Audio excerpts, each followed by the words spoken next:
क्या होगा अगर मैं कहूं कि आपकी जिंदगी की सबसे बड़ी ताकत वह है जो आपने आज तक इस्तेमाल ही नहीं की? वह ताकत है ना रिएक्ट करने की। सोचिए, जब कोई आपकी बुराई करता है और आप बस मुस्कुराकर आगे बढ़ जाते हैं, जब हालात बिगड़ते हैं और आप फिर भी अंदर से शांत रहते हैं। यही है the power of not reacting. एक ऐसी कला जो आपकी सोच, आपके रिश्ते और आपके हर फैसले को पूरी तरह बदल सकती है।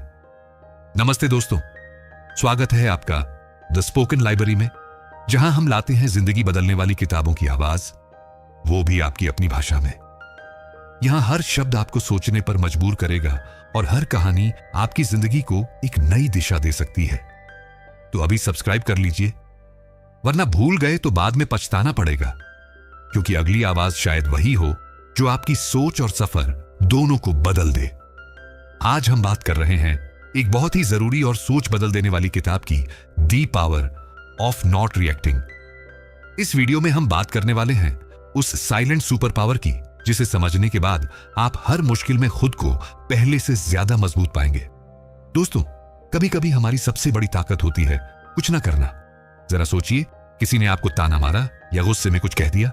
आपका मन करता है तुरंत जवाब दो, बहस करो, चिल्लाओ। पर क्या होता अगर आप चुप रहते? क्या होता अगर आप उस पल को शांति से निकाल लेते? लेखिका जिल वेबर इस किताब में समझाती हैं कि अक्सर हम बिना सोचे किसी बात पर प्रतिक्रिया कर देते हैं और फिर बात बिगड़ जाती है। पर अगर हम थोड़ी देर रुक जाएं, सोएं और फिर समझदारी से जवाब दें, तो हम खुद को, अपने रिश्तों को और अपनी जिंदगी को भी बदल सकते हैं। यह किताब कोई भारी भरकम ज्ञान नहीं देती, बल्कि बिल्कुल सरल भाषा में बताती है कि कैसे हम अपनी आदतें पहचानें, अपने गुस्से को काबू करें और हर बात पर भावुक होकर प्रतिक्रिया देने की आदत को बदलें। और सबसे जरूरी बात यह है, किताब यह नहीं कहती कि भावनाएं गलत हैं, बल्कि यह कहती है कि हमें उन्हें समझना है, उन्हें संभालना है, ताकि हम भावनाओं के गुलाम ना बने, बल्कि हम उनके मालिक बन सकें। तो चलिए शुरू करते हैं इस किताब की सीख। एक ऐसी सीख जो कहती है, हर बात पर प्रतिक्रिया मत दो। कभी कभी शांत रहना ही सबसे बड़ी ताकत होती है। सबसे पहले जानते हैं कि हम प्रतिक्रिया क्यों देते हैं। जब भी कोई हमें कुछ गलत कहता है या कोई चीज हमारे मन के खिलाफ होती है, तो हम फौरन रिएक्ट कर जाते हैं। पर क्या कभी आपने यह सवाल किया है, हम ऐसा करते क्यों हैं? आखिर क्या वजह है कि हम अपने गुस्से, डर, दुख या बेचैनी पर काबू नहीं रख पाते? इसका जवाब छुपा है हमारे मन और शरीर के पुराने तरीके में। जब भी कोई चीज हमें खतरा लगती है, जैसे किसी का कठोर शब्द, किसी का व्यवहार या कोई असहज स्थिति, हमारा दिमाग तुरंत सुरक्षा मोड में चला जाता है। यह एक आदिम प्रवृत्ति है जिसे अंग्रेजी में कहते हैं फाइट और फ्लाइट। मतलब या तो सामने वाले से लड़ो या वहां से भागो।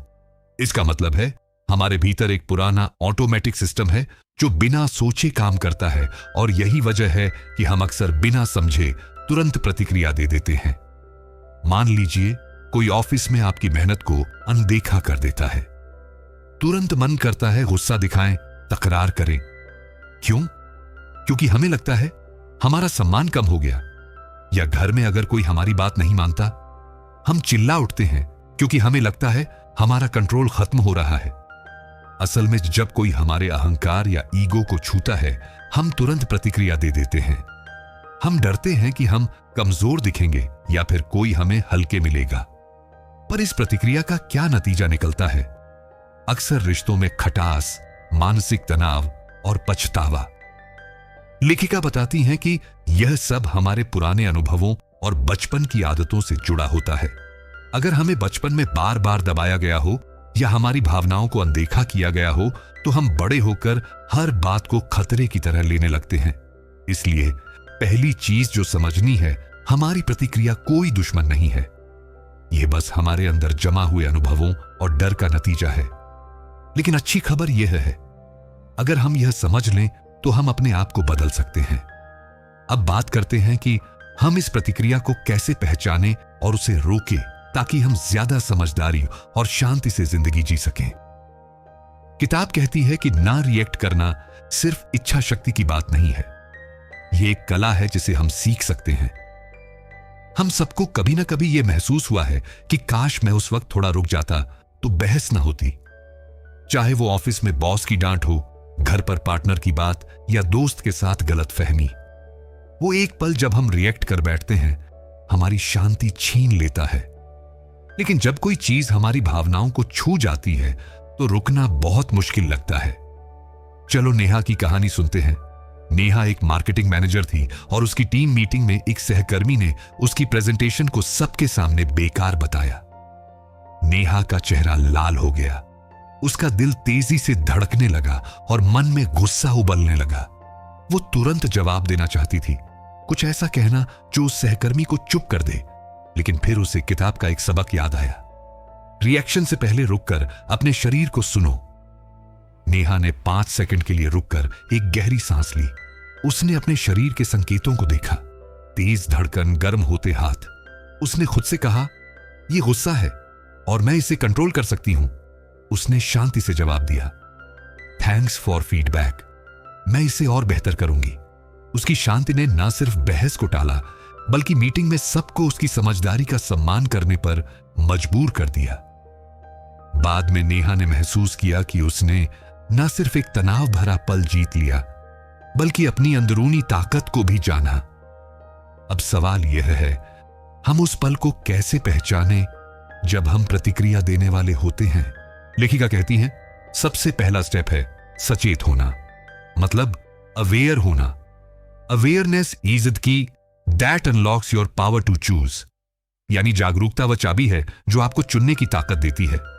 जैसे ही कोई बात आपको चुभती है, अंदर से बेचैनी होती है, शरीर में हलचल होती है, समझ जाइए आप प्रतिक्रिया देने की कगार पर हैं। शरीर में यह संकेत आमतौर पर ऐसे दिखते हैं, सांस तेज हो जाती है जैसे आप दौड़ रहे हो, सीने में जकड़न महसूस होती है मानो कोई भारी चीज दबा रही हो, माथा सिकुड़ता है जैसे आप कुछ समझ नहीं पा रहे और मन में एकदम से कोई तेज भावना आती है, गुस्सा, दुख या डर।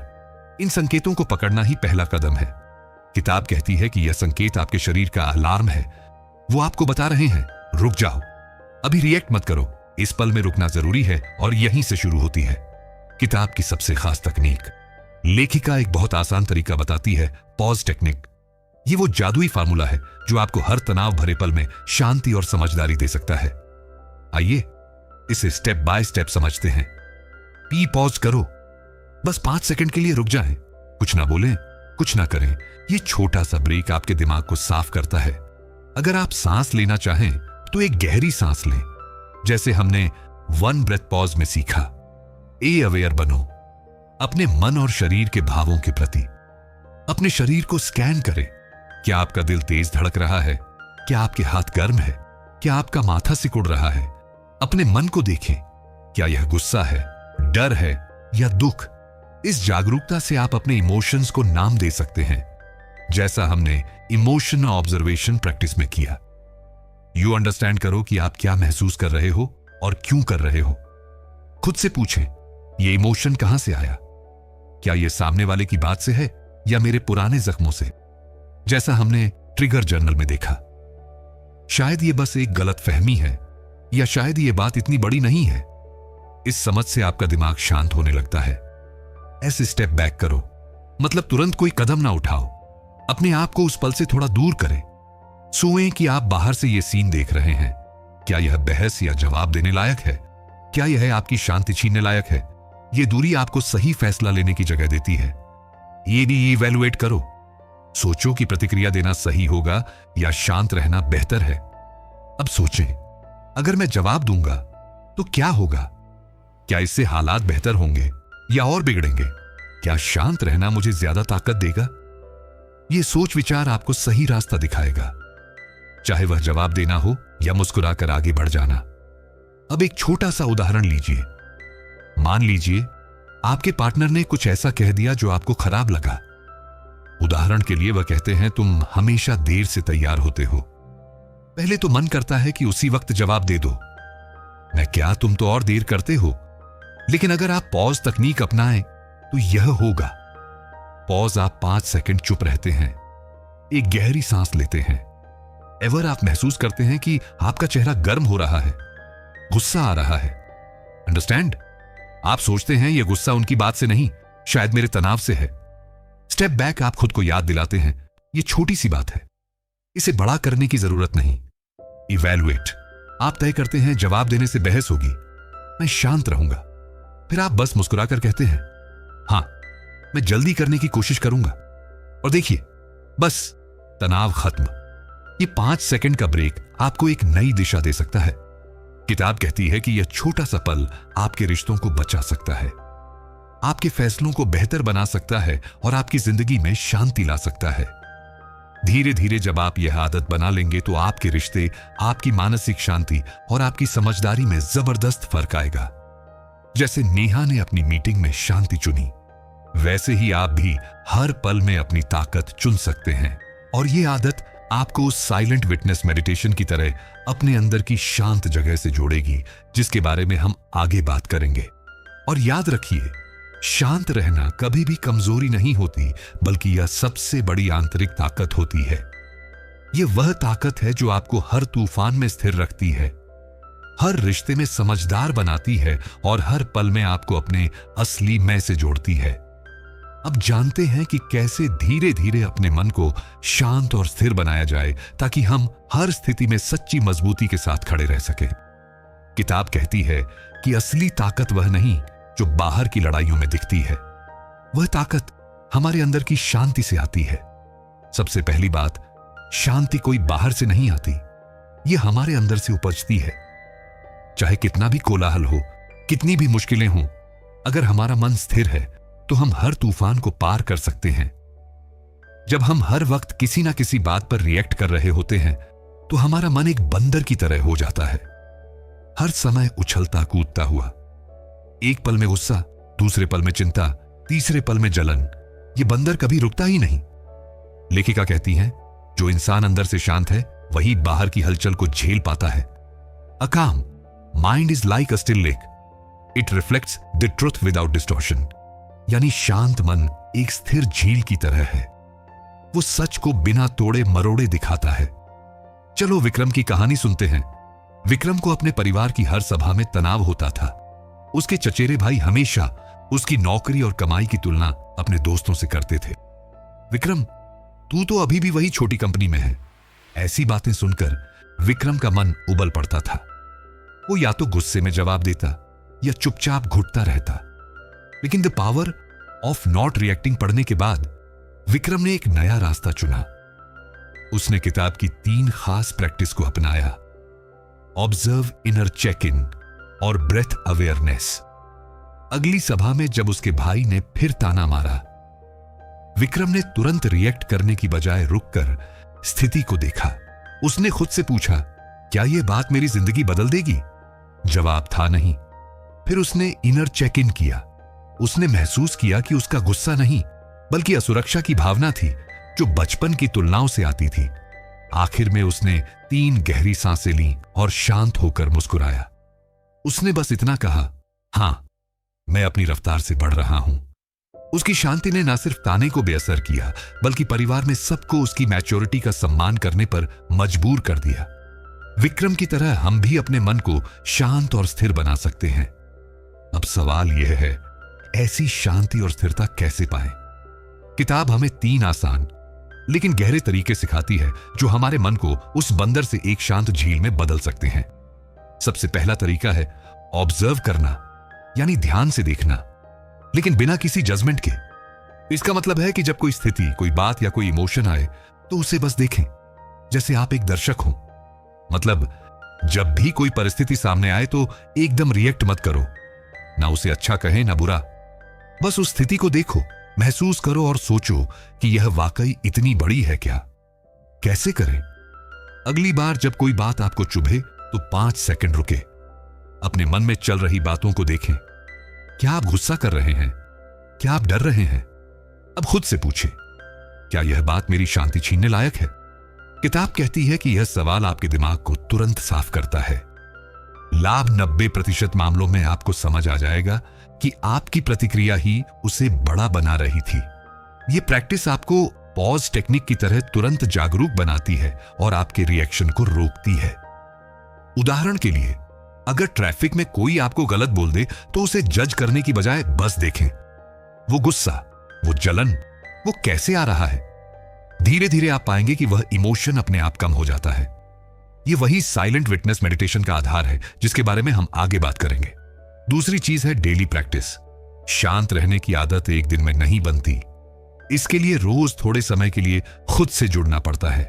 किताब कहती है कि शांति एक मांसपेशी की तरह है। जितना आप इसका अभ्यास करेंगे उतनी ही मजबूत होगी। इसमें मदद करती है एक छोटी सी प्रैक्टिस, इनर्ट चेक इन। ये आपके मन का रोज का हिसाब किताब है। कैसे करें? दिन में 3 बार रुककर खुद से पूछो, मैं अभी कैसा महसूस कर रहा हूं? क्या मैं खुश हूं, तनाव में हूं या उदास हूं? क्या मेरे अंदर कोई बेचैनी है? क्या कोई बात मुझे परेशान कर रही है? जैसे ट्रिगर जर्नल में हमने देखा, क्या मैं किसी पर गुस्सा या नाराज हूं? अगर हां, तो क्यों? क्या यह मेरे पुराने जख्मों से है? इन सवालों को आप सुबह, दोपहर और रात को पूछ सकते हैं, बस 1 से 2 मिनट में। लाभ: यह सवाल आपको अंदर की स्थिति से जोड़ते हैं। ये आपको अपने इमोशंस का मालिक बनाते हैं ताकि वह आपको अचानक कंट्रोल ना करे। ये प्रैक्टिस आपको इमोशन ऑब्जर्वेशन प्रैक्टिस की तरह अपने मन को समझने में मदद करती है। उदाहरण के लिए, हर सुबह नाश्ते के बाद 2 मिनट रुकें और सवालों का जवाब दें। आप चाहे तो इन्हें एक डायरी में लिख सकते हैं, जैसे ट्रिगर जर्नल। धीरे धीरे आप अपने मन के पैटर्न को समझने लगेंगे और आपका मन उस उछलते बंदर से एक शांत दोस्त में बदल जाएगा। तीसरी चीज है सांस पर ध्यान देना, यानी ब्रेथ अवेयरनेस। किताब कहती है कि हमारी सांसें हमारे मन का एंकर हैं। वह हमें हर पल वर्तमान में लाती है। जब भी मन भटके, सांसों पर ध्यान लगाओ। गहरी सांस लो और धीरे धीरे छोड़ो। यह इतना आसान है, फिर भी इतना ताकतवर। यह आपके दिमाग को तुरंत शांत करता है और आपको अब और यहां में वापस लाता है। कैसे करें? दिन में कभी भी जब आप तनाव महसूस करें, 3 गहरी सांसें लें।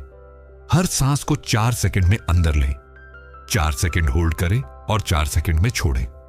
इसे 4-4-4 ब्रीदिंग कहते हैं। यह आपके शरीर को ऑक्सीजन देता है और आपके दिमाग को शांत करता है। लाभ: यह प्रैक्टिस 1 ब्रेथ पॉज और 3 डो 1 पॉज की तरह तुरंत तनाव कम करती है। यह आपको उस स्थिर जगह से जोड़ती है जो किताब में वास्तविक मैं कहलाती है।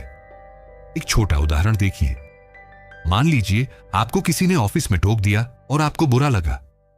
आपका मन चाहता है कि तुरंत जवाब दें, कुछ तीखा कहें। अब अगर आप उसी वक्त आंखें बंद करके 3 गहरी सांस ले लें, 4 सेकंड अंदर, 4 सेकंड होल्ड, 4 सेकंड बाहर, तो शायद आप तुरंत कुछ बोलने से बच जाएंगे और आपकी शांति बनी रहेगी। आप पाएंगे कि वह गुस्सा, वह जलन अपने आप कम हो गया। लेखिका कहती हैं, the moment you observe you free yourself, यानी जैसे ही आप अपनी प्रतिक्रिया को नोटिस करते हो, उसी पल आप उससे आजाद हो जाते हो। और यही आजादी हमें उस स्थिर शांत मन तक ले जाती है जो हर स्थिति में अडिग रहता है। और यहीं से शुरू होती है सच्ची मानसिक स्वतंत्रता। विक्रम ने इन 3 प्रैक्टिस को अपनाकर न सिर्फ अपने परिवार के तानों को बेअसर किया, बल्कि अपने अंदर की उस शांत जगह से जुड़ गया जो किसी की बातों से नहीं हिलती। उसने समझ लिया कि उसकी ताकत बाहर की तारीफों में नहीं, बल्कि उसके अंदर की स्थिरता में है। और धीरे धीरे उसका मन उस उछलते बंदर से एक शांत स्थिर झील में बदल गया। तो दोस्तों, इन 3 प्रैक्टिस को आज से ही शुरू कीजिए। 1 ऑब्जर्व, हर स्थिति को बिना जजमेंट के देखें, जैसे एक दर्शक। 2 इनर चेक इन, दिन में 3 बार अपने मन का हिसाब करें। 3 ब्रेथ अवेयरनेस, जब भी मन भटके 4-4 सांसों के साथ लौटें। इन छोटे छोटे कदमों से आप अपने मन को शांत और स्थिर बनाएंगे। यह प्रैक्टिस आपको उस साइलेंट सुपर पावर से जोड़ेगी जो आपको हर तूफान में अडिग रखती है। और जैसे जैसे आप इस शांति को गहरा करेंगे, आप पाएंगे कि आपकी जिंदगी ना सिर्फ शांत बल्कि ज्यादा सशक्त और खूबसूरत बन रही है। आपसे एक सवाल पूछता हूं, हम क्यों बार बार एक जैसी चीजों पर रिएक्ट करते हैं? कुछ बातें हमें बार बार परेशान करती हैं, जैसे कोई कुछ कह दे तो तुरंत गुस्सा आ जाता है, कोई बात अनसुनी हो जाए तो दुख होता है, या फिर जब कोई हमारी तारीफ नहीं करता तो हम अंदर ही अंदर टूट जाते हैं। अब सोचिए, यह सब चीजें पहली बार तो नहीं हो रही है ना? फिर भी हम हर बार वैसी ही रिएक्शन देते हैं। लेखिका कहती हैं, ये सब हमारी अनहील्ड इमोशनल पैटर्न्स की वजह से होता है। मतलब बचपन में या किसी पुराने अनुभव में जो दर्द छिपा हुआ है वही बार बार ट्रिगर होता है। हम सोचते हैं कि सामने वाला इंसान हमें दुख दे रहा है, पर असल में वह तो सिर्फ हमारे पुराने घावों को छू रहा होता है। इसे एक सिंपल उदाहरण से समझो। मान लो आपके घुटने में पुराना जख्म है और कोई हल्के से वहां छू देता है। आप तुरंत चिल्ला उठते हो, पर असल में दर्द उस इंसान ने नहीं, आपके पुराने घाव ने दिया। बिल्कुल यही हमारी मानसिक स्थिति के साथ भी होता है। हमारा दिमाग एक पैटर्न मशीन है, वो वही रिएक्शन दोहराता है जो उसने पहले सीखा होता है। अब सवाल यह है, इससे बाहर कैसे निकले? एक पहचानो कि यह पैटर्न है, रियल डेंजर नहीं। जब भी कोई ट्रिगर हो, खुद से पूछो, क्या मैं इस पर पहले भी रिएक्ट कर चुका हूं? अगर जवाब हां है तो समझो ये तुम्हारी पुरानी कहानी है, नया सच नहीं। टू रिएक्ट करने से पहले पॉज लो। लेखिका कहती हैं, पॉज पावर। अगर आप रुक जाते हो तो आपके पास सोचने का समय होता है। 3 सेल्फ टॉक बदलो। खुद से कहो, मैं हर बार रिएक्ट नहीं करूंगा, मैं नई सोच चुन सकता हूं। 4 इनर हीलिंग को जरूरी समझो। हर बार रिएक्ट करना इस बात का संकेत है कि अंदर कुछ अधूरा है जिसे देखने की जरूरत है। इस पूरी प्रक्रिया का मकसद है कॉन्शियस रिस्पांस को चुनना, अनकॉन्शियस रिएक्शन से बाहर निकलना। यानी जो भी हो रहा है उसका जवाब सोच समझ कर देना, बिना पुराने घावों की गिरफ्त में आए।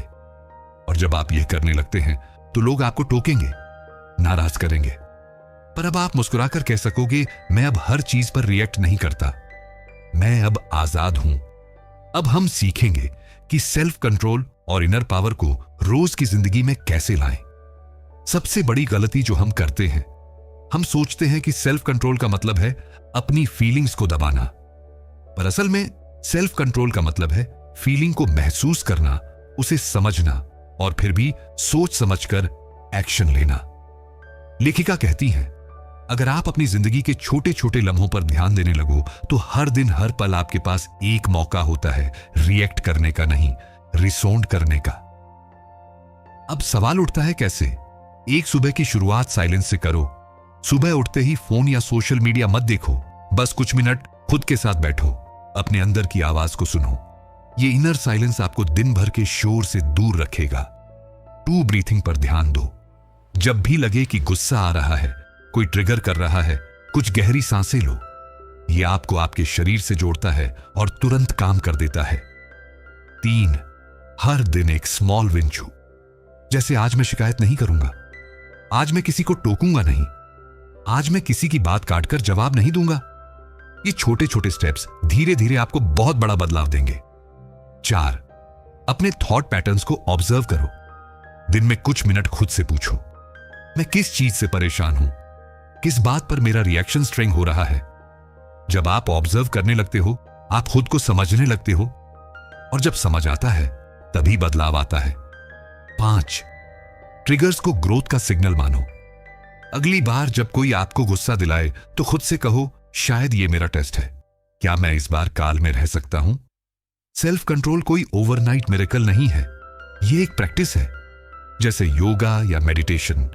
हर दिन थोड़ा थोड़ा करके ये अंदर की पावर बन जाती है। और याद रखो, सच में पावरफुल इंसान वो नहीं होता जो सब पर हावी हो जाए, बल्कि वो होता है जो खुद पर हावी हो जाए। दोस्तों, इमोशनल फ्रीडम ही असली आजादी है। सोचो, अगर कोई इंसान बाहर से बिल्कुल आजाद हो, वो कहीं भी जा सकता है, कुछ भी खा सकता है, कोई भी काम कर सकता है। लेकिन अगर वह अंदर से परेशान है, किसी की बात से बार बार दुखी हो जाता है, हर छोटी बात पर उसका मूड बदल जाता है, तो क्या वह वाकई आजाद है? लेखिका कहती हैं, इमोशनल फ्रीडम यानी यह ताकत कि कोई भी चीज तुम्हारा माइंड कंट्रोल ना कर सके। इमोशनल फ्रीडम का मतलब है आप दुख को महसूस कर सको पर उसमें फंसो नहीं। कोई आपकी तारीफ करे या निंदा, आप अपनी वैल्यू खुद जानते हो। आपकी खुशी आपके हाथ में हो, किसी और की बातें या एक्शंस उस पर असर ना डालें। अब सवाल यह उठता है, ये कैसे पॉसिबल है? एक, अपनी फीलिंग्स को ऑलव करो, जज मत करो। अगर आप उदास हो, परेशान हो, गुस्सा हो तो खुद से यह मत कहो कि ऐसा नहीं होना चाहिए। खुद से कहना शुरू करो, हाँ ये फीलिंग आ रही है, मैं इसे ऑब्जर्व कर रहा हूं। जैसे ही आप जज करना बंद करते हो, वो फीलिंग खुद हल्की होने लगती है। तो रुकना सीखो। जब कोई बात ट्रिगर करे, तुरंत रिएक्ट मत करो, एक पॉज लो। उस पॉज में ही आपके पास सबसे बड़ी पावर होती है, चूज करने की पावर। 3, दूसरों के वर्ड्स या एक्शंस को पर्सनल मत लो। हर इंसान अपने दर्द से गुजर रहा है। कोई कुछ कह दे तो जरूरी नहीं कि वह आपके बारे में हो, वो उसकी अपनी स्टोरी हो सकती है। अगर कोई आपके ऊपर गुस्सा करता है तो हो सकता है वो अपने अंदर की उलझन बाहर निकाल रहा हो। 4, अपना अटेंशन बाहर से अंदर लाओ। अगर आप हर दिन ये देख रहे हो कि दुनिया आपको कैसे ट्रीट कर रही है, तो आप दुखी रहोगे। लेकिन अगर आप हर दिन ये देखो कि आप खुद को कैसे ट्रीट कर रहे हो, तो आप आजाद हो जाओगे। इमोशनल फ्रीडम का मतलब यह नहीं कि आप किसी फीलिंग को दबा दो। मतलब यह है कि आप अपनी हर फीलिंग को प्यार से देख सको, समझ सको और फिर सोच समझकर एक्शन ले सको। क्योंकि असली आजादी बाहर से नहीं, अंदर से शुरू होती है। अब बात करते हैं इस किताब की सबसे जरूरी सीख की, जिसे हम अपनी जिंदगी में तुरंत अपना सकते हैं। सबसे पहले एक बात साफ कर लें, यह किताब कोई मोटिवेशनल जादू नहीं है जो पढ़ते ही सब ठीक कर दे। यह एक तरह की दृष्टि देती है, एक नजरिया जिससे आप हर चीज को नए तरीके से देख पाओ। इस किताब की सबसे गहरी बात यह है, दुनिया को बदलना हमारे हाथ में नहीं है, लेकिन अपनी प्रतिक्रिया को बदलना पूरी तरह हमारे हाथ में है। और यहीं से असली बदलाव शुरू होता है। जब हम रिएक्ट करते हैं तो हम अपने माइंड की पावर किसी और को दे देते हैं, पर जब हम रिस्पॉन्ड करते हैं, मतलब सोच समझकर एक्शन लेते हैं, तब हम अपने माइंड के मालिक बन जाते हैं। अब सवाल उठता है, इसे हम प्रैक्टिकली अपनी लाइफ में कैसे लागू करें? वर्ड हर रोज 5 मिनट के लिए खुद को ऑब्जर्व करो। कोई रिएक्शन नहीं, बस देखो कि क्या सोच चल रही है। यह छोटा सा स्टेप आपके माइंड को बहुत पावरफुल बना देता है। नेक्स्ट टाइम जब कोई बात बुरी लगे तो खुद से एक सवाल पूछो, क्या यह मेरे पीस से ज्यादा इंपॉर्टेंट है? 90% मामलों में जवाब होगा नहीं। 3 daily practice, pause, breathe, choose. कोई ट्रिकी मोमेंट आए, 1 सेकंड रुको, गहरी सांस लो, फिर सोचकर जवाब दो। रिएक्ट मत करो। 4, अपने इनर डायलॉग को बदलो। जब कोई कुछ बुरा कहे तो खुद से कहना शुरू करो, मुझे खुद से प्यार है और मुझे अपनी पीस सबसे ज्यादा प्यारी है, क्योंकि यह जिंदगी तुम्हारी है और तुम्हारे इमोशंस की जिम्मेदारी भी तुम्हारी है। कोई और तुम्हें दुखी नहीं कर सकता जब तक कि तुम खुद उन्हें वह ताकत ना दो। तो दोस्तों, the power of not reacting हमें सिखाती है कि असली ताकत बाहर की लड़ाइयों में नहीं, बल्कि अपने अंदर की शांति में है। इस किताब ने हमें दिखाया कि कैसे हम अपने इमोशंस को समझ सकते हैं, कैसे हर बार रिएक्ट करने की बजाय सोच समझकर रिस्पॉन्स कर सकते हैं, और कैसे अपनी उस साइलेंट सुपर पावर को जगा सकते हैं जो हमें हर तूफान में स्थिर रखती है। इस साइलेंट सुपर पावर को अपनी जिंदगी में लाने के लिए आज ही एक छोटा सा कदम उठाइए। द स्पोकन लाइब्रेरी को सब्सक्राइब करें ताकि आप हर हफ्ते ऐसी जिंदगी बदलने वाली किताबों की बातें सुन सकें, और इस वीडियो को अपने उस दोस्त या परिवार के सदस्य के साथ शेयर करें जो बार बार इमोशंस में बह जाता है। आइए मिलकर एक शांत और सशक्त जिंदगी की ओर बढ़ें।